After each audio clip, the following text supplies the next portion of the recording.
Good morning बच्चों, कैसे हो आप? My self Vijay Pratap Singh, lecturer in physics. बच्चों, आज का जो हमारा टॉपिक है सेकेंड पेपर के अंतर्गत वो है जूल थॉम्सन एक्सपेंशन। बहुत इंपॉर्टेंट टॉपिक है और इससे भी क्वेश्चन आता है। जिस तरीके से थर्मोडायनामिक पोटेंशियल है उसी तरीके से जूल थॉम्सन एक्सपेंशन है, जो कि रेलेवेंट यूनिवर्सिटी में आपका लॉन्ग क्वेश्चन पूछा जाता है। और कानपुर यूनिवर्सिटी यानी कि सीएसएम कानपुर में इसमें से 2 या 3 क्वेश्चन इसमें से भी उठाए जाते हैं, जिस तरीके से थर्मोडायनामिक पोटेंशियल में उठाए जाते हैं। तो बहुत इंपॉर्टेंट टॉपिक है। इन 2 टॉपिक से कम आपको 4 या 5 क्वेश्चन मिल जाएंगे पेपर में जब आप ऑब्जेक्टिव पेपर देंगे। ठीक है, तो बच्चों आज शुरू करते हैं जूल थॉम्सन एक्सपेंशन। क्या है जूल थॉम्सन एक्सपेंशन? आपने पढ़ा होगा 12th में, या नहीं पढ़ा है तो आप ध्यान दीजिएगा। क्या कहता है ये टॉपिक? ये टॉपिक इसके अंतर्गत जब कोई gas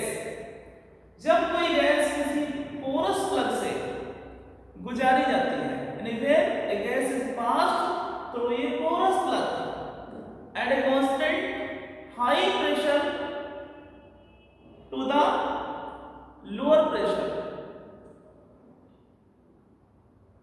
then temperature changes of escaping gas, this is called Joule Thomson expansion। अर्थात जब कोई गैस फोर्सिबली हाई प्रेशर से लोअर प्रेशर की तरफ किसी पोरस प्लग से गुजारी जाती है, तो इस दौरान जो निकलने वाली गैस होती है, लोअर टेम्परेचर की नली से जो निकलने वाली गैस होती है उसके टेम्परेचर में चेंज होता है। तो इस एक्सपेंशन को यानी इस तरीके से हाई टू लोअर यानी high gradient to lower gradient जब गैस पास होती है फोर्सबली, तो उस दौरान जब टेम्परेचर चेंज होता है गैस का, तो ऐसे एक्सपेंशन को यानी गैस के ऐसे प्रसार को हम जूल थॉम्सन एक्सपेंशन कहते हैं। बच्चों, इस पूरे प्रोसेस के दौरान, पूरे एक्सपेंशन के दौरान जो एंथैल्पी होती है वो कांस्टेंट रहती है। तो इसी के आधार पर हम इसके लिए जूल थॉम्सन कोएफिशिएंट निकालेंगे। ठीक है बच्चों, और ये जूल थॉम्सन कोएफिशिएंट दोनों गैसेस के लिए होता है, चाहे परफेक्ट गैस हो और चाहे आपका रियल गैस हो, अपना वंडर वाला गैस हो। तो आइए स्टार्ट करते हैं। देखिए बच्चों, यदि जूल थॉम्सन एक्सपेंशन में जब एंथैल्पी कांस्टेंट है तो क्या है? S = U + PV = constant. यानी एंथैल्पी का फॉर्मूला क्या होता है? S = U + PV। इसको डिफरेंशिएट कर दीजिए बच्चों, इसको डिफरेंशिएट कर दिए तो क्या होगा? ds = du + pdv plus vdp और कांस्टेंट का 0। यहां पर थर्मोडायनामिक का फर्स्ट और सेकंड लॉ यूज करेंगे from first law of thermodynamics, अर्थात ऊष्मागतिकी के प्रथम नियम से। ऊष्मागतिकी के प्रथम नियम से, तो ऊष्मागतिकी का प्रथम नियम यानी फर्स्ट लॉ ऑफ थर्मोडायनामिक्स क्या है? dq = du + pdv। इसी तरीके से सेकंड लॉ ऑफ थर्मोडायनामिक्स क्या है? dq = Tds। इन दोनों स्टेटमेंट को हम एक साथ लेंगे तो क्या हो जाएगा? du + pdv = Tds। अब यही वैल्यू उठाकर हम क्या रख देंगे अब इक्वेशन में, जो हमारे क्या है? ds = du + pdv। तो देखिए यहां पर ये टर्म जो है du + pdv यानी du + pdv, यहां पर क्या हो जाएगा आपका? Tds। तो क्या हो जाएगा overall equation? ds = Tds + vdp = 0। समझ गया? इसके बाद इसको हमने फर्स्ट इक्वेशन कह दिया। ठीक है, Tds + vdp = 0, इसको फर्स्ट इक्वेशन कह दिया। अब चूंकि ds क्या है? परफेक्ट डिफरेंशियल है और ये किसका फंक्शन है? प्रेशर और यदि जो एंट्रोपी है, यस, ये किसका फंक्शन है? प्रेशर और टेम्परेचर का। तो इसको हम पार्शियल डिफरेंशिएट कर लेते हैं। देखिए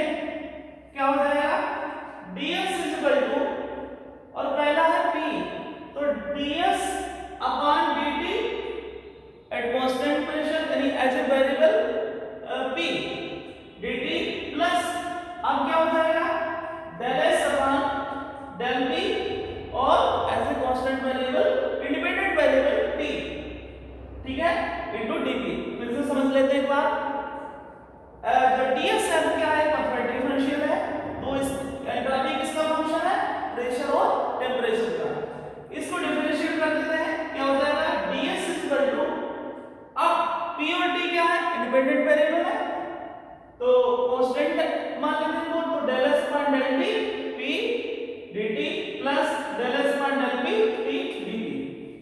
अब इक्वेशन फर्स्ट में इनका यूज कर देंगे। यानी इक्वेशन फर्स्ट क्या है ये, तो ds की जगह वैल्यू लगा देंगे, क्या हो जाएगा tds प्लस dt, अंदर t का मल्टीप्लाई कर देंगे plus t del S upon del p, यानी t del S upon del p p dt plus t del S upon del p t dt, और फिर क्या बचता है आपका v dt is equal to 0। इसको हम इक्वेशन सेकंड मान लेते हैं। ठीक है, अब देखिए बच्चों आपने पढ़ा है कि specific heat at constant pressure, अर्थात विशिष्ट ऊष्मा नियत दाब पर। तो ये क्या हो जाएगा, Cp बराबर क्या होता है, आपने पढ़ा होगा dq अपॉन dt, और जब कांस्टेंट प्रेशर होता है, कांस्टेंट प्रेशर पर स्पेसिफिक हीट। अब देखिए dq अपॉन dt हो गया, del S upon del T, और आपको पता है सेकंड नियम से ऊष्मागतिकी का सेकंड लॉ क्या कहता है, dq इक्वल टू tds। तो यहां पर क्या रखना है, t del S upon del T. ठीक है, यानी डेल q की जगह क्या रख दिया, डेल t डेल s। ठीक है बच्चों, और p। अब यहां पर दूसरा यूज कर देंगे टर्म मैक्सवेल का second relation, fourth relation, from Maxwell fourth relation. तो मैंने कल आपको कराया था मैक्सवेल का फोर्थ रिलेशन, यहां पर यूज कर देंगे। क्या होगा मैक्सवेल का fourth relation, del S upon del P T is equal to minus del P upon del T P. यही तो है हमारा मैक्सवेल का fourth relation, del S upon del P T is equal to minus del P upon del T P. ठीक है, अब इस यानी Cp और इस वैल्यू को हम कहां यूज कर लेंगे, इक्वेशन 2 में। देखिए इक्वेशन 2 में किस तरीके से यूज करते हैं, जहां पर आपका है t del S upon del T P, देखिए क्या वैल्यू हो जाएगी, t del S upon del T P, यानी कि t del S upon del T. ठीक है, तो इसी जगह क्या रख देंगे हम, यहां क्या रख देंगे Cp, यहां क्या आ जाएगा Cp, फिर रखिए यहां पर t del S upon del P T, यहां क्या हो जाएगा del S upon del T, यहां क्या हो जाएगा बच्चों, यहां आ जाएगा minus del p upon del T P. तो यहां पर रख दीजिए, जहां पर ये वैल्यू रखी हुई है वहां पर क्या रख देंगे आप, ये वैल्यू रख देंगे। तो क्या हो जाएगा minus t del p upon del T P, और dt plus vdp is equal to 0। बच्चों ये पूरी इक्वेशन, ठीक है, इसको हम क्या करते हैं, इधर ले जाते हैं, तो 0 किधर ले आइए, तो Cp dt is equal to, अब जब ये इस साइड में 0 किधर ले जाएंगे तो क्या हो जाएगा t del v upon del dt, ये प्लस का हो जाएगा, और vdp क्या हो जाएगा माइनस का। तो हमने दोनों से dp बाहर ले लिया, तो क्या हो जाएगा t del v upon del dp और माइनस v dp। ठीक है बच्चों, जूल थॉमसन कोएफिशिएंट क्या होता है, जूल थॉमसन कोएफिशिएंट होता है mu is equal to del T upon del P H, यानी कांस्टेंट एंथैल्पी पर change in temperature upon change in pressure. तो mu is equal to del T upon del P H at constant enthalpy पर। तो क्या हो जाएगा बच्चों, mu is equal to, अब देखिए म्यू इज इक्वल टू क्या हो जाएगा बच्चों,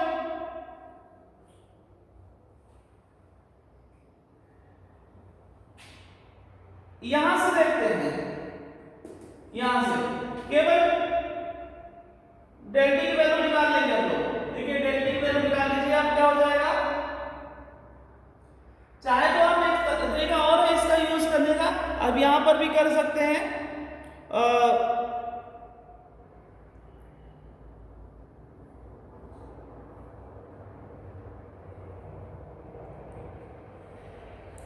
देखिए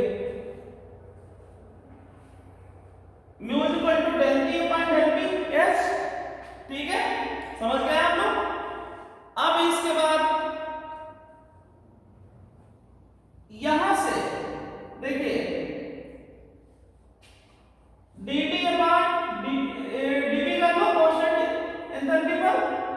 क्या हो जाएगा 1/Cp, यानी म्यू इज इक्वल टू क्या हो जाएगा यहां से इसको इधर ले आइए तो क्या हो जाएगा 1/Cp और इसकी वैल्यू क्या हो जाएगी बच जाएगी T del V upon del Tp minus V। ठीक है, इस इक्वेशन से आप समझ गए। ठीक है, dt upon dv नीचे ले आइए तो क्या बचेगा 1/Cp T del V upon del T P minus P। Equation third हो गई। तो ये आपका हो गया है जूल थॉमसन कोएफिशिएंट। ये आपका जूल थॉमसन कोएफिशिएंट यानी इक्वेशन थर्ड जो है वो जूल थॉमसन कोएफिशिएंट को रिप्रेजेंट करती है। अब हमको यहां से क्या पढ़ना है बच्चों, अब यहां पर हमको दो केसेस होते हैं कि Joule Thomson coefficient perfect gas के लिए क्या होगा और रियल गैस के लिए क्या होगा, अर्थात वैन डर वाल्स गैस के लिए क्या होता है। तो पहला केस हम सॉल्व करते हैं फॉर ए परफेक्ट गैस। ठीक है, Joule Thomson coefficient for a perfect gas. बच्चों परफेक्ट गैस की इक्वेशन क्या होती है P is equal to RT। ठीक है, for one mole of gas तो P is equal to RT, इसको डिफरेंशिएट कर दीजिए T के रेस्पेक्ट में। ठीक है, जब P कांस्टेंट हो अर्थात प्रेशर को कांस्टेंट करते हुए, क्योंकि प्रेशर तो कांस्टेंट है ही, तो प्रेशर को कांस्टेंट करते हुए T के रेस्पेक्ट में हम इसको डिफरेंशिएट कर देते हैं। तो देखिए बच्चों क्या हो जाएगा, यहां से T कांस्टेंट है, इसको नीचे भेज दीजिए तो क्या हो जाएगा R/3T। ठीक है, यहां पर एक चाहे आप ऐसे कर सकते हैं V is equal to R/P, तो ऐसे कर सकते हैं इसको। तो देखिए B का क्या हो जाएगा del V upon del T, जब रेशियो कांस्टेंट है, और इधर क्या हो जाएगा R/P और T का 1, जब टाइम के रेस्पेक्ट में डिफरेंशिएट कर रहे हैं तो T का क्या हो जाएगा 1। ठीक है, T का 1 हो गया। अब देखिए क्या करेंगे हम लोग, दोनों तरफ ये चीज आई है, इसमें दोनों तरफ T से मल्टीप्लाई कर देंगे। तो देखिए T से मल्टीप्लाई कर दिया, T del V upon del Tp is equal to R/P और इनटू T। अब यहां से बच्चे हम लोग देखेंगे क्या हो जाएगा, देखिए Pv is equal to RT, यानी यहां से ये वैल्यू कितनी निकल के आएगी R/P इनटू T बराबर क्या हो गया V है। इसका मतलब हम इसकी जगह पर जो ये वैल्यू होगी इसके अंदर हम वॉल्यूम रख देंगे, V रख देंगे। ठीक है, तो देखिए क्या हो जाएगा T del V upon del Tp is equal to V हो गया, और इसको इधर ले जाएंगे तो क्या हो जाएगा T del V upon del Tp minus V is equal to 0। Putting the value of T del V upon del Tp minus 1 minus V in equation third. देखिए बच्चों यहां पर अगर हम इसकी वैल्यू रखते हैं ये, तो इसकी वैल्यू क्या है 0। इसका मतलब हम अगर कह सकते हैं यहां पर तो म्यू इज इक्वल टू क्या हो जाएगा 1/Cp इनटू 0, तो म्यू की वैल्यू क्या आ गई 0। ठीक है, इसका मतलब ये हुआ कि जूल थॉमसन कोएफिशिएंट जो है वो परफेक्ट गैस के लिए 0 होता है। ठीक है, इसके बाद जो टॉपिक होगा वो है रियल गैस के लिए। तो नेक्स्ट वीडियो में इसको डिस्कस करेंगे कि Joule Thomson coefficient real gas के लिए कितना होता है। ठीक है बच्चों, फिर उसके बाद हम डिस्कस करेंगे कि कब गैस हीटिंग इफेक्ट शो करेगी, कब गैस कूलिंग इफेक्ट शो करेगी। वहीं पर हम इन्वर्जन टेम्परेचर की भी बात करेंगे, तो ये हम देखेंगे नेक्स्ट वीडियो में। तो बच्चों जब भी आप वीडियो देखें तो स्टार्टिंग से लास्ट तक देखें। जब आप स्टार्टिंग से लास्ट तक वीडियो को देखेंगे तब आपको सारी चीज समझ में आएगी, और जब भी आप वीडियो को बीच में ही छोड़ देते हैं या कट करके वीडियो देखते हैं तो बच्चों ये कोई मूवी नहीं है जो आपको समझ में आ जाए। एक टॉपिक है जो स्टार्टिंग से लास्ट तक चलेगा, और जब आपको कोई भी एक भी अगर इक्वेशन मिस हो गई या एक भी टर्म समझ नहीं आया तो लास्ट वाला भी समझ में नहीं आएगा। तो आप इतना ध्यान रखिए कि जब भी आप पढ़ें तो स्टार्टिंग से लास्ट तक वीडियो देखें। बच्चों यदि आप YouTube पर हमारा चैनल देख रहे हैं तो लाइक करिए, सब्सक्राइब करिए और शेयर करिए, ताकि हमारा जो वीडियो है